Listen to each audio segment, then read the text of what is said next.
Marieb Hoehn, Anatomy and Physiology, 10th edition, Chapter 24, Part 2, Metabolism. Once inside body cells, nutrients become involved in an incredible variety of biochemical reactions known collectively as metabolism. Metabol translates to change. During metabolism, substances are constantly built up and torn down. Cells use energy to extract more energy from foods, and then use some of this extracted energy to drive their activities. Even at rest, the body uses energy on a grand scale. Metabolism is the sum of all biochemical reactions in the body. Anabolism and catabolism. Metabolic processes are either anabolic, synthetic and building up, or catabolic, degradative or tearing down. Anabolism is the general term for all reactions that build larger molecules or structures from smaller ones, such as the bonding together of amino acids to build proteins. Catabolism refers to all processes that break down complex structures to simpler ones. For example, the hydrolysis of foods in the digestive tract. In the group of catabolic reactions collectively called cellular respiration, food fuels, particularly glucose, are broken down in cells. Some of the energy release is captured to form ATP, the cell's energy currency that links energy-releasing catabolic reactions to cellular work. Recall from Chapter 2 that reactions driven by ATP are coupled. As ATP is hydrolyzed, enzymes shift its high-energy phosphate groups to other molecules, which are then said to be phosphorylated. Phosphorylation primes a molecule, changing it in a way that increases its activity, produces motion, or does work. For example, phosphorylation activates many regulatory enzymes that catalyze key steps in metabolic pathways. 3 major stages are involved in processing energy-containing nutrients in the body. Stage 1 is digestion in the gastrointestinal tract. The absorbed nutrients are then transported in blood to the tissue cells. Stage 2 occurs in the tissue cells. Newly delivered nutrients are either built into lipids, proteins, and glycogen by anabolic pathways or broken down by catabolic pathways to pyruvic acid and acetyl-CoA in the cell cytoplasm. Stage 3, which occurs in the mitochondria, is almost entirely catabolic. It requires oxygen and completes the breakdown of foods, producing carbon dioxide and water and harvesting large amounts of ATP.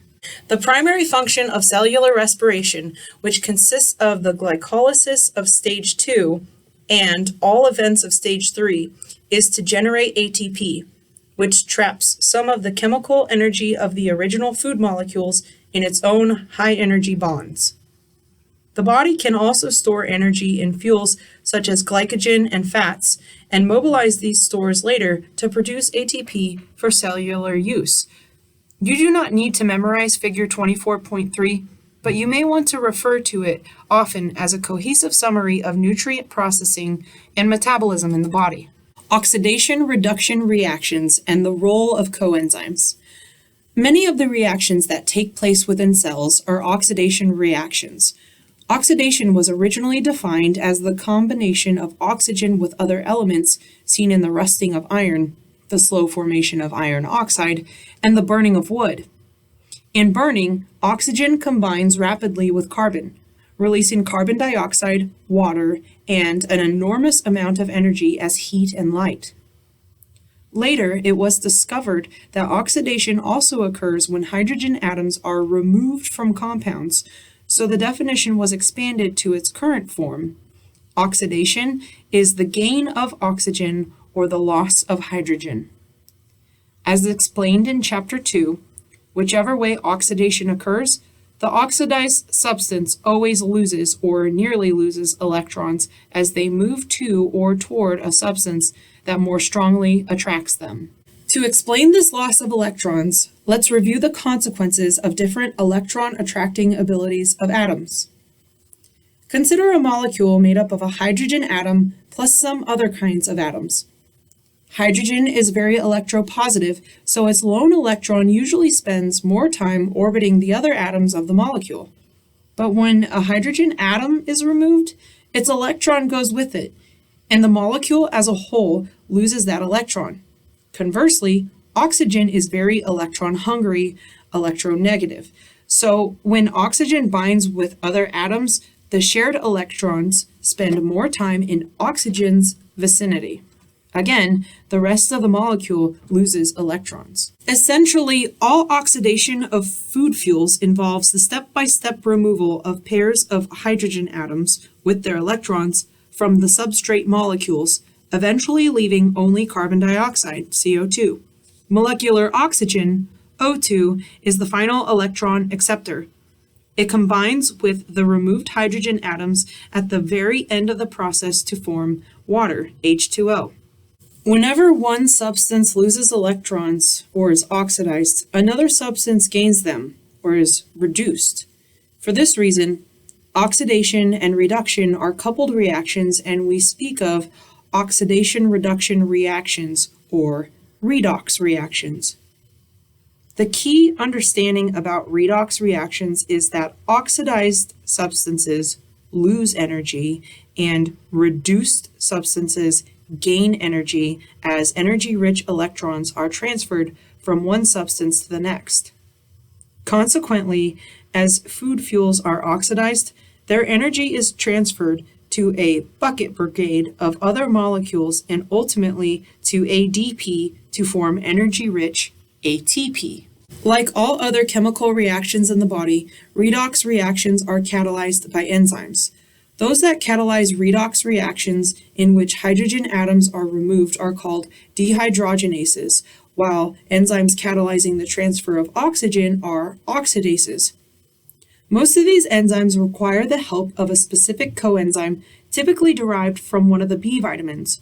Although the enzymes catalyze the removal of hydrogen atoms to oxidize a substance, they cannot accept the hydrogen, hold on, or bond to it. Their coenzymes, however, can act as hydrogen or electron acceptors, becoming reduced each time a substrate is oxidized. Two very important coenzymes of the oxidative pathways are nicotinamide adenine dinucleotide, based on niacin, and flavin adenine dinucleotide, FAD, derived from riboflavin. The oxidation of succinic acid to fumaric acid and the simultaneous reduction of FAD to FADH2, an example of a coupled redox reaction, is shown on the right. ATP synthesis. How do our cells capture some of the energy liberated during cellular respiration to make ATP molecules? There are two mechanisms: substrate-level phosphorylation and oxidative phosphorylation. Substrate-level phosphorylation occurs when high-energy phosphate groups are transferred directly from phosphorylated substrates, metabolic intermediates such as glyceraldehyde 3-phosphate, to ADP. Essentially, this process occurs because the high-energy bonds attaching the phosphate groups to the substrates are even more unstable than those in ATP. ATP is synthesized by this route twice during glycolysis and once during each turn of the citric acid cycle. The enzymes catalyzing substrate-level phosphorylations are located in both the cytosol, where glycolysis occurs, and in the watery matrix inside the mitochondria, where the citric acid cycle takes place. Oxidative phosphorylation is more complicated, but it also releases most of the energy that is eventually captured in ATP bonds during cellular respiration. Oxidative phosphorylation, which is carried out by electron transport proteins embedded in the inner mitochondrial membranes, is an example of a chemiosmotic process. Chemiosmotic processes couple the movement of substrates across membranes to chemical reactions. In this case, some of the energy released during the oxidation of food fuels, the chemi part of chemiosmotic, is used to pump, osmo, meaning push, protons, hydrogen atoms, across the inner mitochondrial membrane into the intermembrane space. This creates a steep concentration gradient for protons across the membrane. Then, when hydrogen flows back across the membrane through a membrane channel protein called ATP synthase, some of this gradient energy is captured and used to attach phosphate groups to ADP. Carbohydrate metabolism is the central player in ATP production. The story of carbohydrate metabolism is really a tale of glucose metabolism because all food carbohydrates are eventually transformed to glucose. Glucose enters tissue cells by facilitated diffusion, a process that is greatly enhanced by insulin. Immediately after entering a cell, glucose is phosphorylated to glucose 6-phosphate by transfer of a phosphate group to its 6th carbon during a coupled reaction with ATP. Most body cells lack the enzymes needed to reverse this reaction, so it effectively traps glucose inside the cells. Because glucose 6-phosphate is a different molecule from a simple glucose, the reaction also keeps intracellular glucose levels low, maintaining a concentration gradient for glucose entry.